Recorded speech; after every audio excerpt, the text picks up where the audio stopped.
You. Under fire once again for the GM recall. The company's leader, Mary Barra, faced a new round of grilling on Capitol Hill, this time from a committee of U.S. senators. Well, the senators accusing GM of trying to cover up that ignition switch problem tied to 13 deaths, and they pressured Barra to punish all involved. Our Team 7 coverage begins live on Capitol Hill tonight with 7 Action News investigator Ross Jones. Ross, 2 days of some very tough questioning. Jeff, good afternoon. The good news for Mary Barra is that her testimony is done here on Capitol Hill. The bad news, well, she didn't make many friends while she was here. So you don't know whether or not anything happened after that investigation? I don't have the complete facts to share with you today. Okay, well, that is incredibly frustrating to me that you wouldn't have a simple timeline of what happened once you got that knowledge.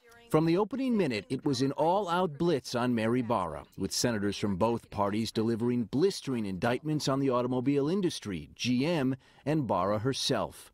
Senator Ed Markey of Massachusetts slammed General Motors for not being forthcoming with federal investigators who tried to look into the company's deadly defect. I am very troubled that you are not willing to commit to ending this culture of secrecy at General Motors. I didn't say that.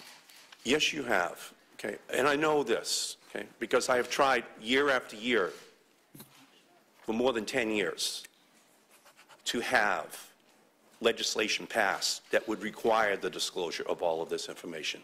And it was the automobile industry that killed my legislation. The defect has been linked to at least 12 deaths and 31 crashes. And even today, Barra won't commit to setting aside funds to compensate victims' families. Some today alleged a cover-up at GM, pointing to a change order designed to replace ignition switches that were slipping from on to off.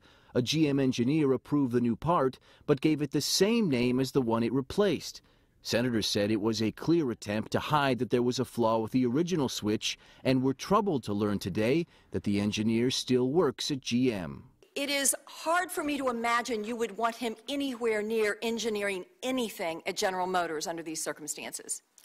And I for the life of me, can't understand why he still has his job. Said she just did not know the answer to so many of the senators' questions. They asked her if she would come back here to Capitol Hill to testify once she learned those answers. She promised that she would.